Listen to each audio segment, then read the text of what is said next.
Our discussion will be taken, of course, you know the book, right? That's our reference and all the other books that you may want to check, okay?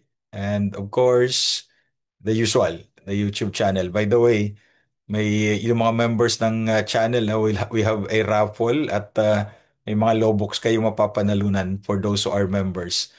Okay, so what do we mean when we say administrative law? According to Dean Roscoe Pound, that is the branch of modern law under which the executive department of the government acting in a quasi-legislative or quasi-judicial capacity interferes with the conduct of the individuals for the purpose of promoting the well-being of the community. Okay, so yun yung sabi nitong si Dean Roscoe Pound ng dati University of Nebraska, but I think nalipat din siya dun sa Harvard, ha? Kung tama ang pagkakatanda natin. Hindi sa Cubao, kundi doon sa Massachusetts. Okay, so administrative agencies according to the Supreme Court are organs of government other than a court and other than the legislature, which affect the rights of private parties either through adjudication or through rule making. No? Now, administrative agencies are part of the executive branch of the government. They're not part of the judiciary. They're not part of the legislative. They are part of the administrative branch. Okay? Now, what are the reasons why there should be administrative agencies? One, the growing complexities of modern life. Diba? It's becoming more complicated. Okay? Dati akala natin konti lang yung kupit nila sa budget. Yung pala, Diyos ko, mas kukonti yung nailalagay sa project, mas malaki yung kupit. Ano? Ayan. Kasi meron daw silang ledger. Anong tawag doon? Debit, credit, kupit, puslit. Nakaw, delikado yan. Okay? The multiplication of number of subjects needing government regulation. Diba? Habang dumadaan ang panahon, dumarami ang mga dapat pagtuunan ng pansin ng ating gobyerno. Dati walang cybercrime. But because of the internet technology, nagkaroon ka ng cybercrime, so kailangan ng regulation. And the increased difficulty of administering laws. Ba't pa kasi kayo gawa ng batas kung pwede namang i-bend yung batas? Well, basically, it is an unwritten rule, di ba? Alam ko, hindi naman lahat ginagawa ito. That sometimes lawyers tend to bend some rules, but not to the point of breaking the rules. Because lawyers are law-abiding citizens, no? I hope you would agree with me. Okay. And administrative agencies are created to aid the government in the regulation of the country's ramified activities. Napakarami ng mga dapat pagtuunan ng pansin ng gobyerno. Administrative agencies could attend to these needs. The creation of these agencies had become necessary because of the growing complexity of modern society. Kaya ka nagkaroon ng ICI kasi complicated yung corruption dun sa DPWH. Hindi naman lahat yata, ano? Pero as I always say, naku, parang marami dyan. Ano ba yung DPWH? Departamentong Pera, winawaldas ng mga hudas. Pero kawawa naman si Hudas, lagi nadadamay, ano? And then these agencies are considered specialists, which can deal with the problems in the respective fields with more expertise and dispatch than can be expected from the legislature or the courts of justice. Kasi yung legislature gagawa ng batas, yung court mag-interpret ng batas. So in between, sino ang gagawa ng mga hindi nila pwedeng gawin? These are the administrative agencies. So consistent naman ang ruling ng Korte Suprema dyan, even in 2016, that administrative agencies possess two kinds of powers. The quasi-legislative or rule-making power and the quasi-administrative or adjudicatory power. No? Now, consider in this regard that once an administrative agency has been empowered by Congress to undertake sovereign function, the agency should be allowed to perform its functions to the full extent of the law that the law grants it. Hindi po pwedeng limitahan yung kapangyarihan niya unless it's the law itself that limits this. This full extent covers the authority of superior officers in the administrative agencies to correct the actions of subordinates. Siyempre, meron tayong hierarchy of positions or for collegial bodies to reconsider their own decisions on a motion for reconsideration. However, due to their highly specialized nature, they are not only vested with executive powers, but also quasi-legislative and quasi-judicial powers. So these are the powers of administrative agencies. Now, puntahan natin yung unang kapangyarihan. First, according to the Supreme Court, is the power to make rules and regulation that results in the delegated legislation that is within the confines of the granting statute. So when Congress creates an administrative agency, it has a delegated rule-making power. It is the so-called quasi-legislative power because useless yung administrative agency kung hindi siya pwedeng gumawa ng kanyang sariling rules. Of course, within the bounds of the law that created the agency. And second is the power to hear and determine questions of facts to which the legislative body is to apply and to decide in accordance with the standards laid down by the law itself in enforcing and administering the same law. Okay? So paano ba na-create ang mga administrative agencies? Obviously, under the Constitution, you have the Civil Service Commission, the COMELEC, Commission on Audit, the Commission on Human Rights, Commission on Appointment, Judicial and Bar Council, and NEDA, yung hindi na yata NEDA ang pangalan ngayon yan. Ano? And then, by law, the law may create an administrative agency like the Department of Migrant Workers and the Republic Act 11641. Now, when Congress creates an administrative body, there is that delegation of quasi-judicial and quasi-legislative powers. But remember, what has been delegated may no longer be delegated. Ito yung ethical principle na inutos na sa'yo, huwag mo nang iutos dun sa mas mababa sa'yo. Di ba?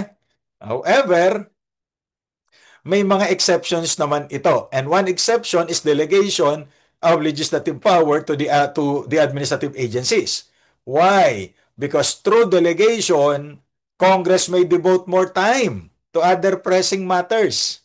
So kaya nga yung mga nakikita natin ngayon ng mga investigations in aid of re-election, in aid of legislation, that's for that purpose, legislation.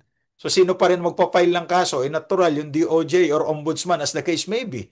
It's not Congress that would file cases, di ba? Against these officials.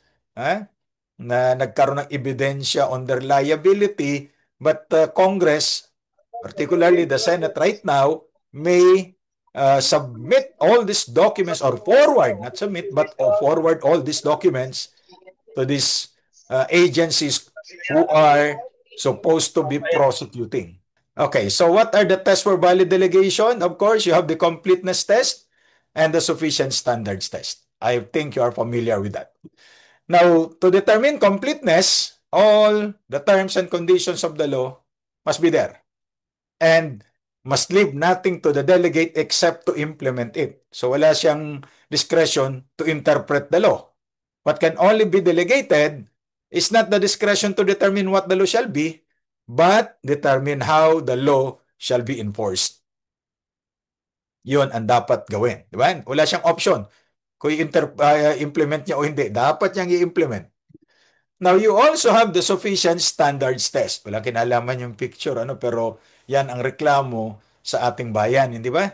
Pagka raw mga big time, kailangan muna ng ebidensya. Pero pagka maliliit na isda, ay kulong agad. Well, di ba? Therefore, ano ba yung sufficient standards test? Mandates that there should be adequate guidelines or limitations. Di ba? Hanggang saan ang pwedeng gawin ng administrative agency. Kasi pag lumagpas siya dun sa extent ng kapangyarihan na binigay sa kanya ng batas, that would be unconstitutional. Okay? Now, both of these tests are needed. Iba yung kailangan kita, pero kailangan pareho ito. Okay? So kailangan na comply yung sufficient standards test and completeness test.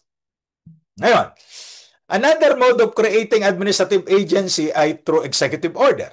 Like that one in 2010 by President Pinoy, nag-create siya ng Philippine Truth Commission. However, it was declared unconstitutional kasi sininggle out daw yung Arroyo administration. Eh yun naman ang ruta talaga ng mga presidente sa Pilipinas, di ba? You become president, thereafter you go to prison. Kung mananatili ka sa preso, abay depende doon sa kasunod na presidente. Ya, ingat-ingat ang mga presidente ng Pilipinas, ha? Hindi na natin iisa-isahin pa yan. Oh. Now, another executive order, 94, ito bagong-bago ito, that created the Independent Commission for Infrastructure. The creation of the ICI follows concerns over alleged, hindi pa napapatunayan ito. Kaya lang sa mata ng publiko, pagka inilabas na yung ebidensya, akala nila guilty na. At pagka may contrary opinion, kagalit sila sa'yo. Hindi ganun ang demokrasya, di ba? Oh, hindi natin po pwedeng pilitin na maniwala yung mga taong ayaw maniwala. You are entitled to your opinion, but please do not insist your opinion on the beliefs of others. Doon nag-aaway yung maraming tao sa mundo ever since the world began. Ini-insist mo yung paniniwala mo sa kapwa mo na ayaw maniwala. Huwag nang pilitin pag ayaw, masasaktan ka lang. Okay? So, for the alleged corruption at milyon-milyon ang ebidensya, no? Oh, sa DPWH ay nag-create ang presidente ng Independent Commission for Infrastructure or ICI. Okay? Now, ano bang mga functions? Nabanggit na natin kanina. Meron yung quasi-legislative or rule-making power. Yung quasi-adjudicatory, quasi-judicial or adjudicatory, sorry. At determinative powers. O syempre, unahin natin yung quasi-legislative. The authority delegated by the lawmaking body to the administrative agencies to adopt rules and regulation, okay, to carry out the provisions of law that was intended by the legislative body when that administrative agency was created. So meron siyang rule-making power like the National Labor Relations Commission, may rules yan, hindi ba? The rules of the NLRC and other quasi administrative agencies that are created. Now, otherwise known as the power of subordinate legislation, it has been defined as the authority delegated by the lawmaking body to the administrative body to adopt rules and regulations intended to carry out the provisions of law and implement legislative policy, which are the reasons for the creation of the administrative agency. Now, a legislative rule is in the nature of subordinate legislation. Kasi yung mga rules na ito na ginawa ng administrative agency, they have the force and effect of a law, di ba? O sino bang gumagawa ng batas sa Pilipinas? It's Congress. So but when Congress creates an administrative body, it has the delegated rule-making power. So quasi-legislative power ang tawag dyan. Now, administrative rules and regulations created by administrative bodies to interpret the law which they are entrusted to enforce have the force of a law and are entitled to great respect. Di ba? Kaya kahit na rule lamang ito, based on the rules and regulation, sinusunod natin. Hindi ka po pwedeng mag-appear sa NLRC, for example, hindi mo susundin yung rules nila. Administrative issuances partake of the nature of a status and have in their favor a presumption of legality, like the implementing rules and regulation of the labor code issued by the Department of Labor and Employment. Like yung mga department orders issued by the Department of Labor. Diba? Because it's an administrative agency, like for example, Department Order 221, Series of 2021, which issued the guidelines on the employment of aliens in the country. Okay? Now, as such, courts cannot ignore administrative issuances, especially when, as in this case, its validity was not put in issue. Unless administrative order is declared invalid, courts have no option but to apply the same. Sino ba magdideklara na invalid yung administrative regulation? Di yung korte. Pero until such time, just like a law which carries with it the presumption of constitutionality, administrative orders have the presumption of validity. Okay? Now, what are the requisites for valid administrative rule? Siyempre, number one, it is within the scope of authority of law. It is authorized by law. It is reasonable. Promulgated in accordance with prescribed procedure. Therefore, one example, in 2020, the Department of Labor issued a department order extending the floating status of employees for another 6 months, which under the Labor Code, particularly Article 301, must only be for 6 months kasi no work, no pay yun. The Secretary of Labor extended that for another 6 months. That's an invalid regulation. But since walang nag-question nito, eh di na natili kasi nga naman COVID naman yung panahon ng 2020, di ba? So mas mahalaga yung kaligtasan ng mga tao kaysa doon sa pag-question pa ng mga regulasyon na ito. Kaya lang, nakakalungkot isipin na habang tayo ay naka-lockdown, naghihirap ang maraming Pilipino, walang makain, umaasa sa ayuda, itong mga tinamaan ng magaling, nagpayaman pala sa mga ghost project. Ano? Hindi lang naman kasi 2022 yan eh. Kung i-research ninyo, magmula pa yan nung mga naunang panahon. Ngayon lang nasilip. Okay? So what about quasi-judicial power? It is the power to hear and determine questions of fact, to which the legislative policy is to apply and to decide in accordance with the standard laid down by the law. Okay? Ito yung adjudicatory power. When Congress creates an administrative body or when the Constitution creates an administrative body, there is a delegated quasi-judicial power. The constitutional permissibility of the grant of quasi-judicial power to administrative agencies has been likewise recognized by the Supreme Court. Okay? And that's the case of Alliance of Non-Life Workers versus Mendoza. Now, it is also the power of the administrative agency to determine questions of facts, which the legislative policy is to apply in accordance with the standards laid down by the law itself. Kung hanggang saan ang standard niya. For example, ang Legal Education Board is created by law, di ba? Republic Act 7662. Oh. Acting within its power, nagsabi siya na mag-take kayo at pumasa sa PhilSat if you want to enter into law school. Oh, eh may presumption of validity. However, according to the court, that is unconstitutional because you are encroaching on the academic freedom of the law school to determine who would be admitted to study. You have that case of Pimentel versus Legal Education Board. And I think, alam nyo na yan, hindi ba? So based on incidental to the power of regulation but is often expressly conferred by legislature to specific provisions in the charter of the agency. The charter is the law that created the agency. Now, quasi-judicial power, on the other hand, is known as the power of the administrative agency to determine questions of facts, to which the legislative policy is to apply. Diba? Now, what are the requisites for the exercise of adjudicatory power? Una, there must be jurisdiction. Jurisdiction is the power to hear and decide cases or questions brought before it, conferred by law that created the administrative agency.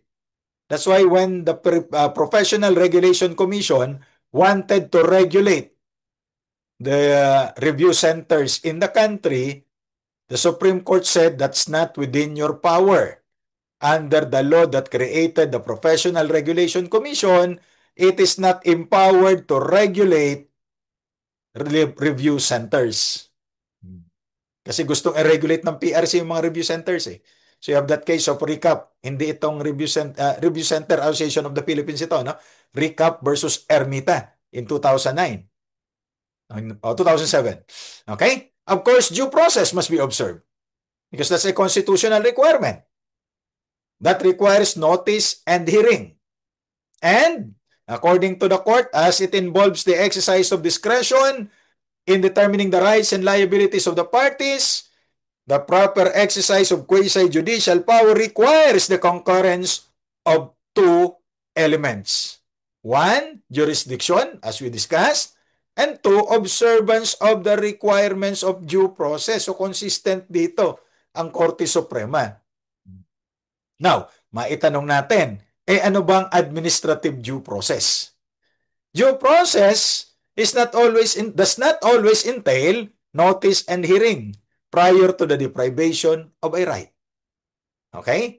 Hearing may occur after deprivation as in emergency cases, in which case there must be a chance to seek reconsideration. Now, the law in prescribing a process of appeal to a higher level contemplates that the reviewing officer is a person different from the one who issued the appeal decision. Diba? Kaya pagka mag-a-appeal ka, ito higher body, hindi dun sa tao na yon. Otherwise, the review becomes a farce. It is rendered meaningless. Bakit? Siya ba babaguhin niya pa yung desisyon niya? Hindi na. Yan nga ang problema natin kasi pagdating sa Supreme Court, wala nang appeal. You can just file a motion for reconsideration. Why? That is the court of last resort. Di ba? So, what do we mean by procedural due process? In administrative proceedings, procedural due process has been recognized to include the following. One, the right to actual constructive notice of the institution of proceedings which may affect a respondent's legal rights. Kailangan ipaalam sa kanya. Diba? Hindi po pwede yung sekreto. And a real opportunity to be heard personally or with the assistance of counsel. Because the assistance of counsel may be a compliance with due process. Because even according to the Supreme Court, sabi ng Korte Suprema in that case of People versus Garcia and Torreja, even lawyers sometimes get lost in the myriad of procedures. How much more a person who is not initiated in the language of the law? He might be convicted not because he is guilty, but because he does not know how to establish his innocence. Diba? Kaya nga, ang dami gusto maging abogado. Saludo ako doon. Pero yung mga nag-aabo-abogaduhan na hindi naman abogado, ay may problema tayo. Kaso sa panahon nating ito, napakarami pong abogado, napakaraming hindi naman lawyers, pero mas magagaling pa sa abogado. Bakit? They know how to bend the law. Hindi ho. Maybe they graduated from the law school of Facebook o kaya Google University School of Law. Di ba? Marami ngayon yan. Ngayon, kailangan ba talaga ang trial? Ano ba yung trial? Adversarial trial is discretionary in administrative proceedings.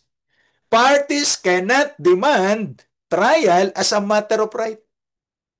Administrative proceeding yan. Kaya kung papansin ninyo, nag-a-appear kayo sa NLRC, wala naman trial dyan. Filing lang ito ng position paper. Of course, mayroong mediation. Pag di nagkasundo, of course, mayroon tayong SENA, di ba? Pag di nagkasundo dyan, you file your position papers. Okay? While a formal hearing conference is ideal, it is not an absolute or mandatory exclusive avenue of due process. To be heard does not mean verbal argumentation alone. Inasmuch as one may be heard just as effectively through written explanation, submissions, or pleadings. Hindi ba? Hindi naman kailangan palagi ng trial type hearing. Even in court, hindi naman palagi kayong nag-oral argument sa korte, hindi ba? Yung iba nga pupunta lang dyan tapos sabihin, motion for postponement, Your Honor, o bayad na yun. Joke lang. A formal trial type hearing is not even essential to due process. It is enough that the parties are given a fair and reasonable opportunity to explain the respective sides of the controversy and to present supporting evidence on which a fair decision can be based. Hindi kailangan ng trial type hearing. Basta meron kang opportunity to be heard. Now, due process is violated in administrative proceedings when there's failure to sufficiently explain the reason for the decision rendered. Diba? Palaging may dahilan. Ika nga ni Lady Gaga, a million reasons. Pero lagi natin sinasabi si Pink, di ba? Just give me a reason. Hindi po pwedeng puro blank space. If it is not supported by substantial evidence and imputation of violation and imposition of a fine despite the absence of due notice and hearing. Because even God observed due process. Okay? Now, even in administrative proceedings, a person charged can be can invoke his constitutional right against self-incrimination as provided by Article 3, Section 17 of your Constitution, that no person shall be compelled to be a witness against himself. Di ba? Kaya lang yung iba, yung mga testigo doon sa Senado, anong sinasabi? I invoke my right to self-incrimination. O di sige, incriminate yourself. The proper way to say that is that I am invoking my right against self-incrimination because anything he says or will say may and shall be used against him. Diba? And the right to self-incrimination is not self-executing or automatically operational. You have to claim it.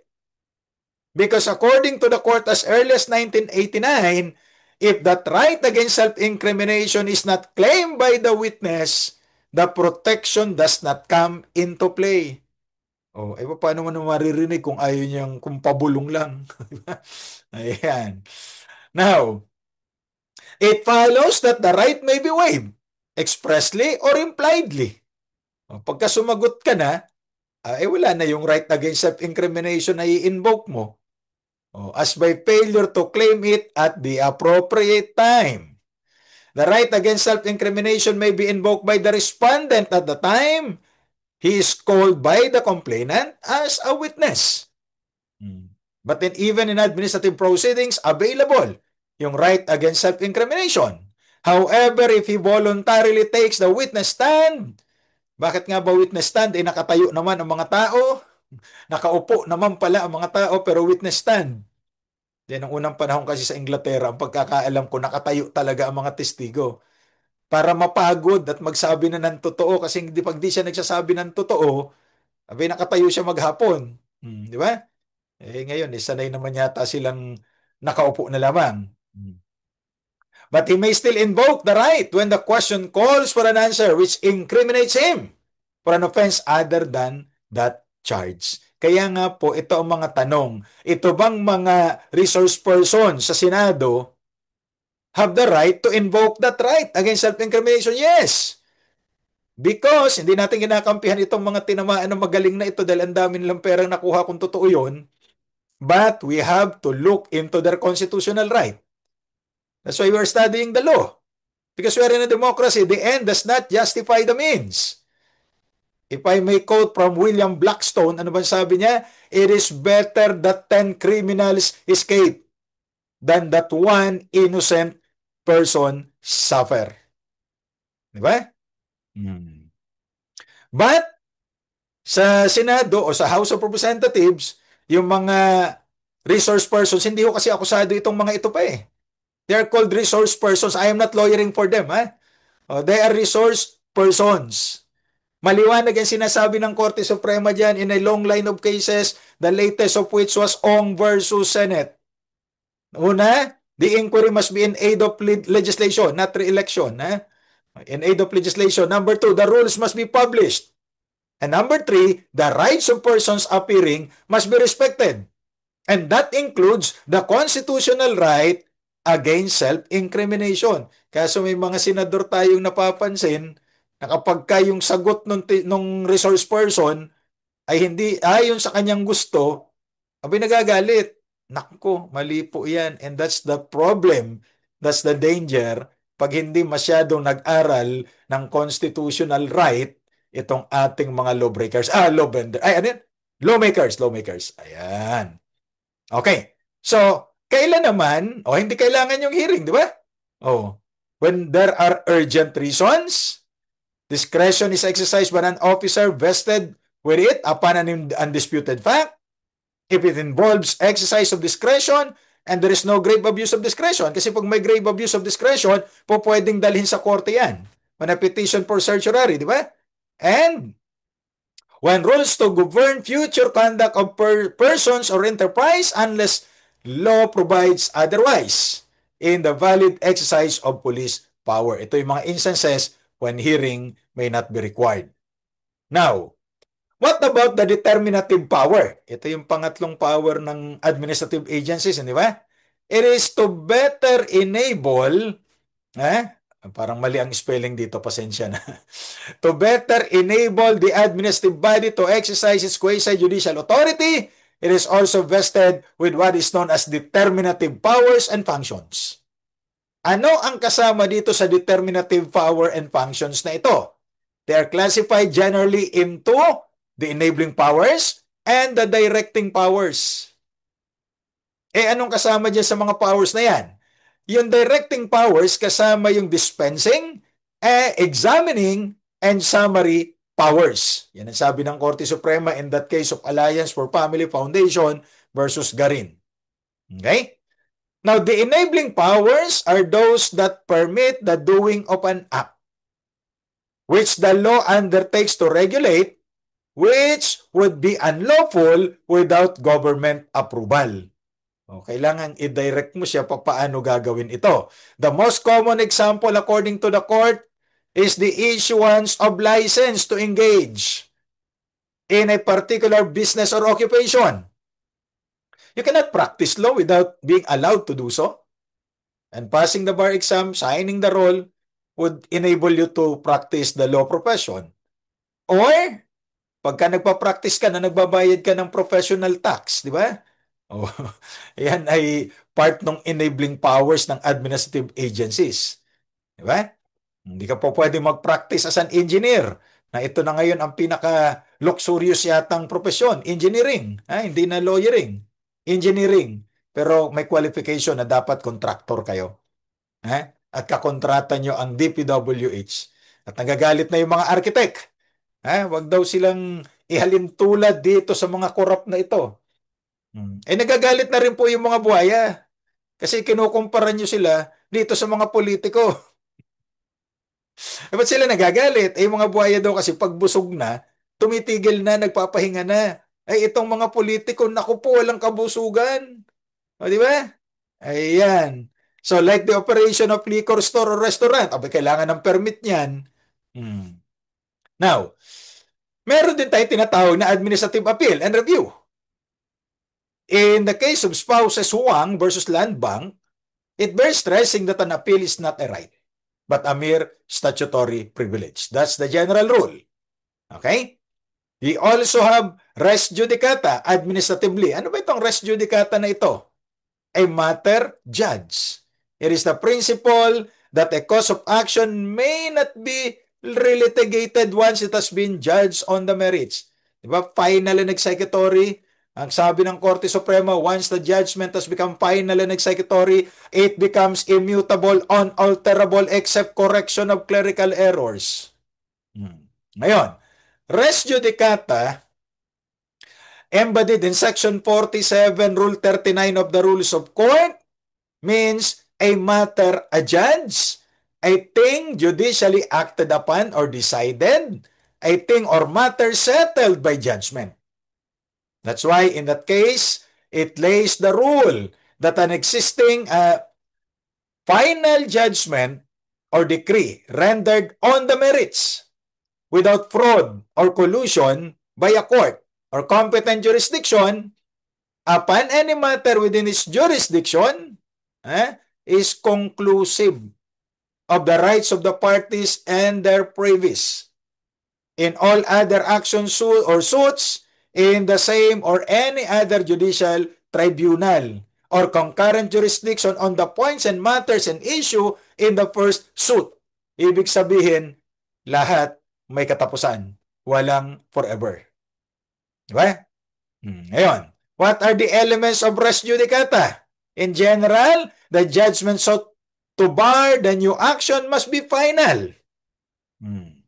The decision must have been rendered by a court having jurisdiction over the subject matter of the parties. Kasi, pag walang jurisdiction, the right of jurisdiction, the right to question jurisdiction cannot be waived. Except kung mayroong isang kaso dyan, yung Naalala nyo pa yung Tiham versus Bong Hanoy, no? But I think that's a very peculiar case. The disposition of the case must be a judgment on the merits. Iba po yan ba yung final judgment? Okay? And there must be, as between the first and second action, identity of parties. Pareho ba sila? And the subject matters are identical, as well as the causes of action. Should the identity of parties, subject matter, and cause of action be shown in the two cases, then res judicata in its aspect as a bar by prior judgment would apply. Hindi na po pwede. Di ba? If, as between the two cases, only identity of parties can be shown, but not identical causes of action, then res judicata as conclusiveness of judgment also applies. Now, so, in other words, ito yung mga requisites. Ano po? The court must have a competent jurisdiction, a final judgment or order on the merits, the identity of the parties, subject matter, and cause of action. So yan po ay consistent ruling of the court since 1965. Now, do we apply res judicata in administrative cases? Sabi ng Korte Suprema in 1989, administrative proceedings are non-litigious and summary in nature. Therefore, res judicata does not apply. But in another newer case, 2013, according to the Supreme Court, the Court of Appeals was correct in ruling that the doctrine of res judicata applies only to judicial or quasi-judicial proceedings and not to the exercise of administrative powers. Okay? So, administrative powers here refer to those purely administrative in nature as opposed to the administrative proceedings that take on a quasi-judicial character. So, ano ibig sabihin nito? Ang ibig sabihin po, kapag yung administrative agency is exercising its regulatory or quasi-legislative power, res judicata does not apply. But when the administrative body exercises its adjudicatory or quasi-judicial power, then res judicata applies according to that case of Encinas versus Agustin. Okay? So, maliwanag tayo dito, ha? Now, fact-finding functions are also given to administrative agencies. As early as 1963, ano sabi ng Korte Suprema? The power to declare the existence of facts which call into operation the statute's provision. Such functions are merely incidental to the exercise of or power granted by law to clear navigable streams of unauthorized obstruction. Para malinaw, para walang nakakaharang. Ayan. They can be conferred upon executive officials, provided the party affected is given the opportunity to be heard. Element of due process. And considering the well-established rule that findings of facts in executive decisions and matters within their jurisdiction are entitled to respect from the courts. Just a general rule. But it must be in the absence of fraud, collusion, or grave abuse of discretion. Kasi kung merong proof of fraud, collusion, abay, re-reviewin ng korte yan. Now, factual findings made by judicial and administrative bodies when supported by substantial evidence are accorded great respect and even finality by the appellate courts and even by the Supreme Court for that matter. Okay? Now, administrative agencies have the power to investigate. They can conduct investigations and hearings and make findings and recommendations thereon is inherent in their functions as administrative agencies. And findings of facts by administrative bodies which observe procedural safeguards like notice and hearing and full consideration of evidence are accorded great respect by the court. So that's a general rule, no? May mga exceptions naman yan. That's why, in the case of Biraugo versus Philippine Truth Commission, it has been essayed that the lifeblood of administrative body is the flow of facts. Yan nga, fact-finding body, ano? The gathering, the organization, and analysis of evidence. Investigations are useful for all administrative functions, not only for the rulemaking, adjudication, and licensing, but also for prosecuting, for supervising, and directing, for determining general policy, for recommending legislation, and for purposes no more specific than illuminating obscure areas to find out what, if anything, should be done. Diba? So kaya, yung create na, ano ba ito? Independent commission, talagang independent, no? For infrastructure. Magre-recommend ito sa mga administrative agencies, magre-recommend sa mga administrative sa Kongreso kung ano mga batas ang dapat gawin. Di ba? Ayan din ang sinasabi yan. So, consistent yan. Okay? Now, merong licensing function ang mga administrative agencies.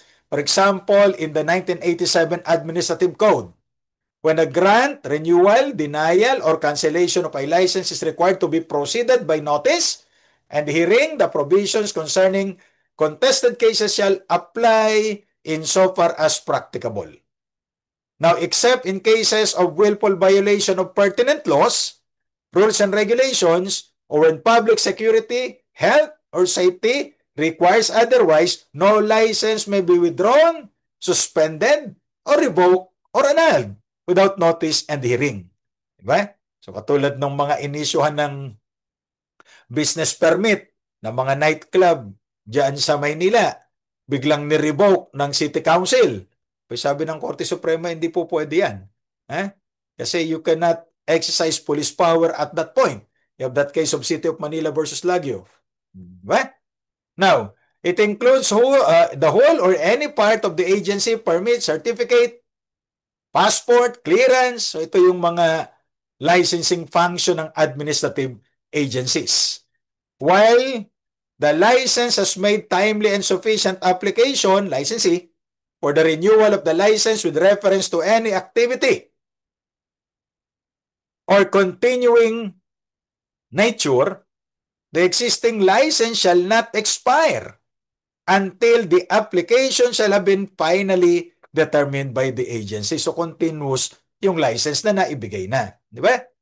On the other hand, a purely administrative proceeding is one which does not involve the settling of disputes involving conflicting rights and obligation. It is merely concerned with either the direct implementation of laws to certain given facts as a consequence of regulation or an undertaking to gather facts needed to pursue a further legal action or remedy in the case of investigation.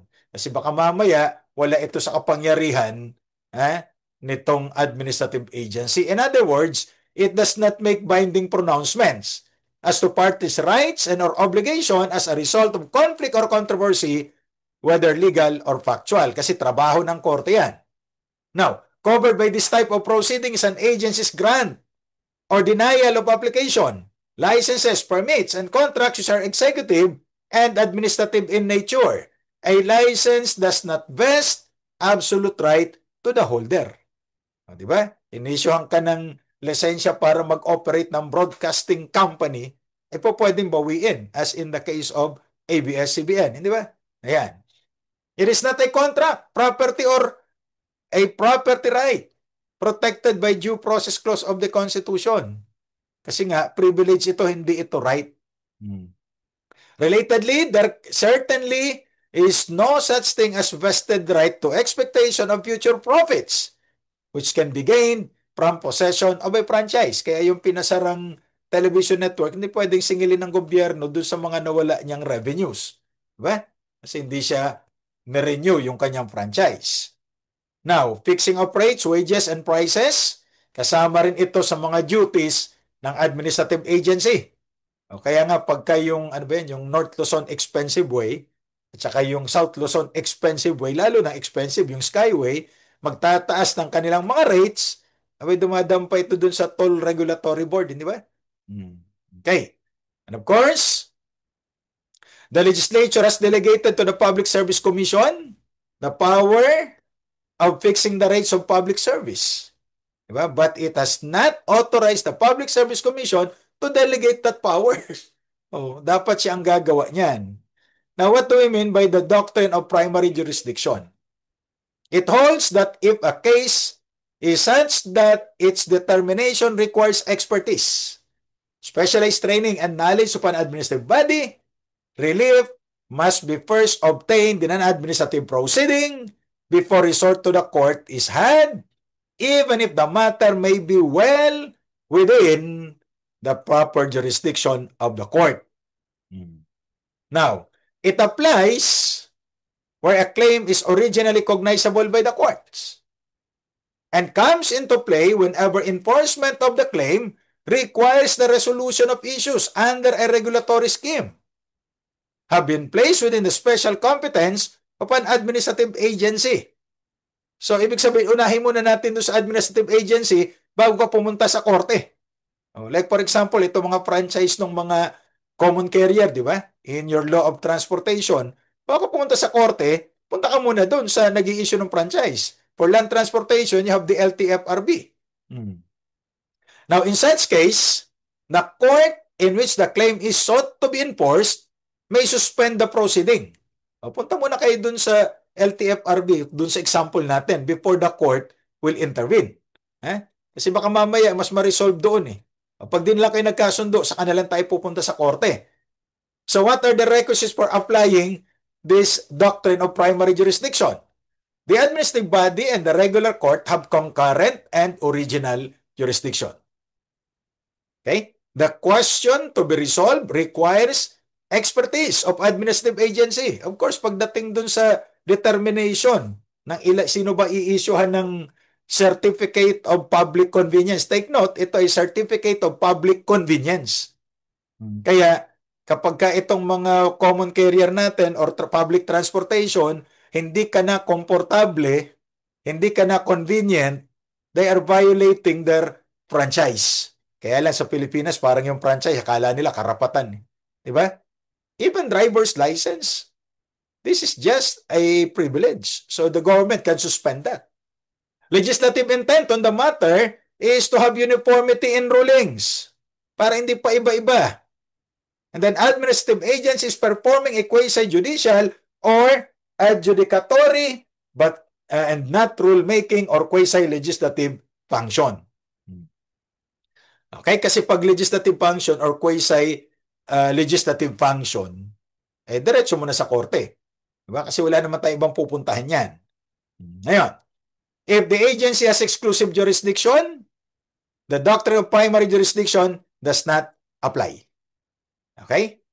Now, when the issue is not within the competence of the administrative body to act on, ibig sabihin, wala ito sa competence niya eh. Kaya nga, yun naalala ko na naman yung sa PRC, no? Yung regulation ng mga review center. Sabi ng korte, that's not within your power.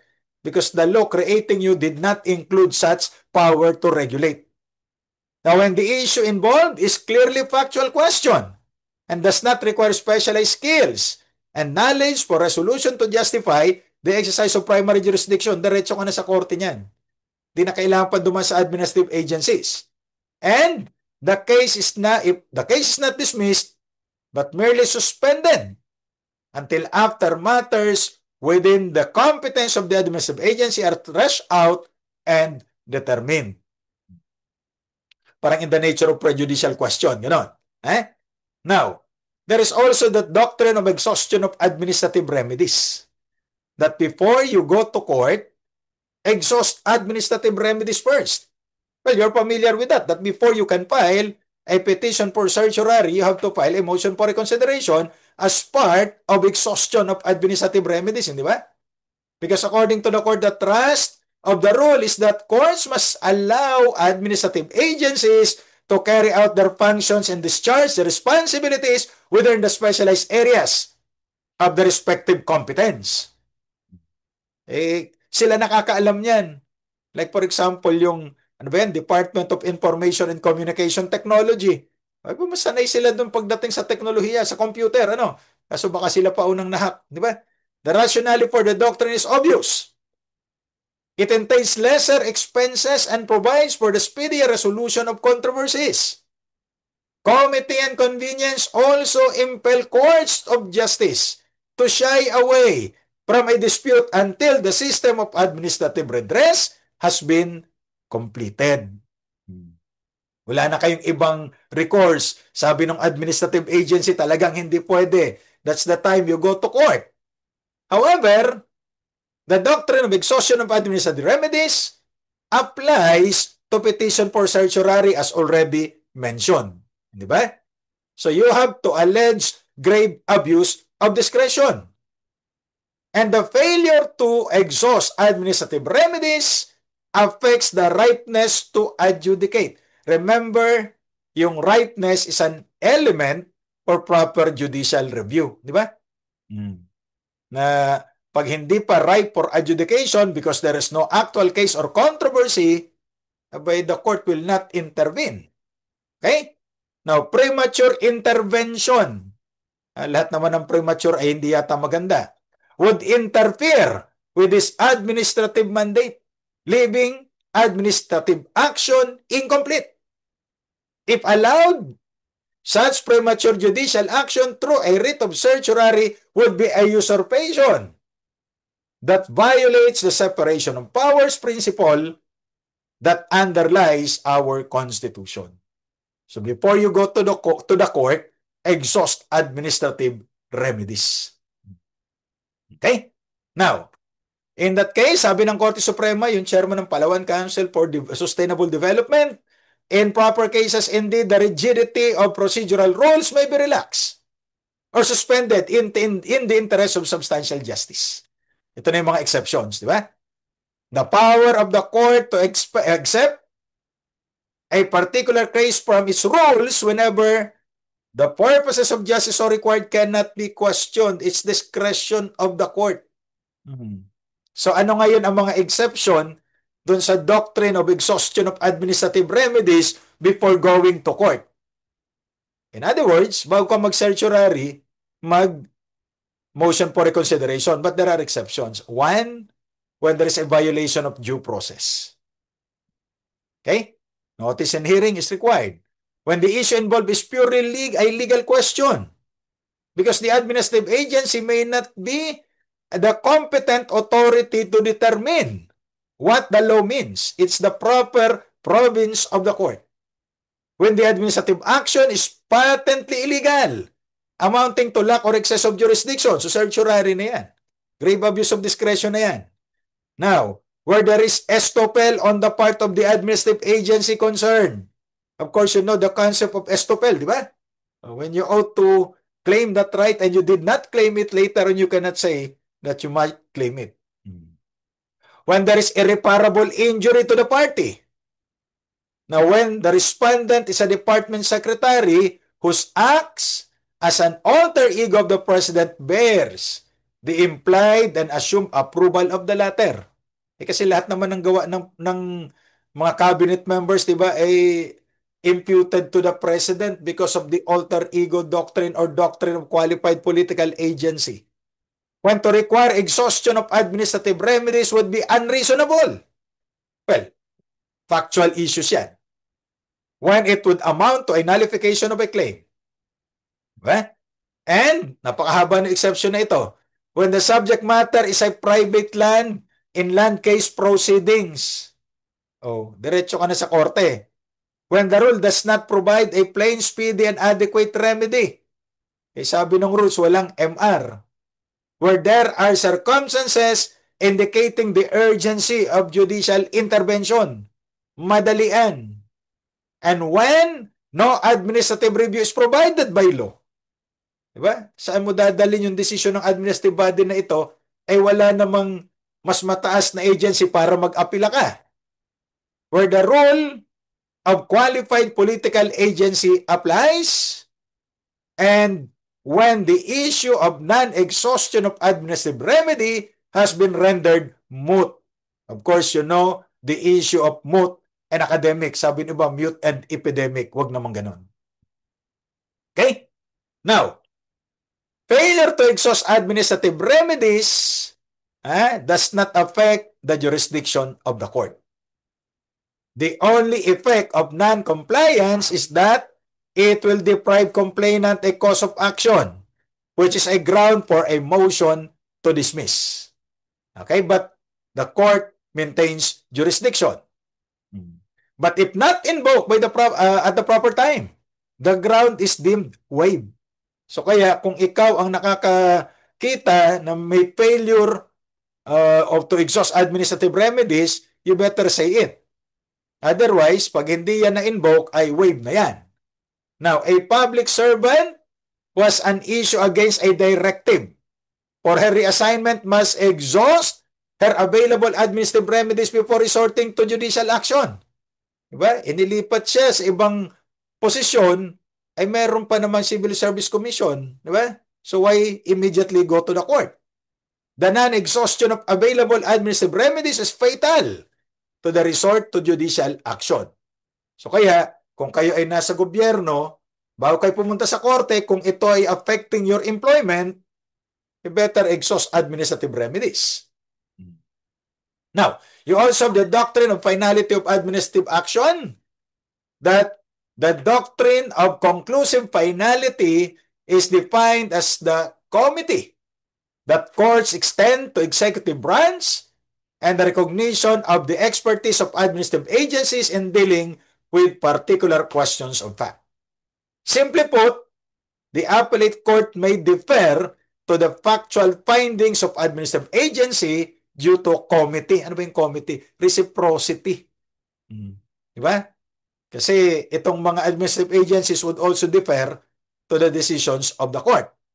And remember this as an example of an administrative finding. The court said that factual findings of the labor arbiter and the NLRC, kasi ito ay administrative agency exercising both quasi-legislative and quasi-judicial functions, if supported by substantial evidence and when upheld by the Court of Appeals, are binding and conclusive upon the court. And there is no cogent reason to disturb the same. So those, ladies and gentlemen, are the things that you need to know as far as administrative law is concerned. Okay? So normally, sa bar exam naman, maswerte na tayo pag may isang tanong diyan sa administrative law. It's better be safe than sorry. Sayang din yung 5 points. Di ba? Kasi normally 5 points ang mga tanong ngayon until 2027. So, para dun sa mga members ng CD Ducalo YouTube channel, may raffle tayo and you can win law books or other reviewers, no? Kaya ipopost na lang natin kung sino yung mga nanalo. Don't worry, hindi ho magic ito at hindi hocus-pocus, no? Dinaan natin sa mahiwagang tambyolo. And at the end of the day, moral authority comes from following universal and timeless principles like honesty. Although lagi natin sinasabi, wala nang tapat ngayon, tanghali na lang ang tapat. Diba? Integrity. Treating people with respect. Those are universal, timeless principles that we have to observe. Okay? At panghuli, wag po natin pagnasaan yung hindi sa atin. Diba? Kaya malungkot ang mga tao kasi laging hinahanap yung mga bagay na hindi naman para sa kanila. So be contented of what you have and try to strive to reach your goal. And be careful what you wish for. It might come true. So always wish that you become lawyers. Okay? Please don't forget to like, share, and subscribe to CD Ducalo, where law is made simple and life is made easier. See you next time!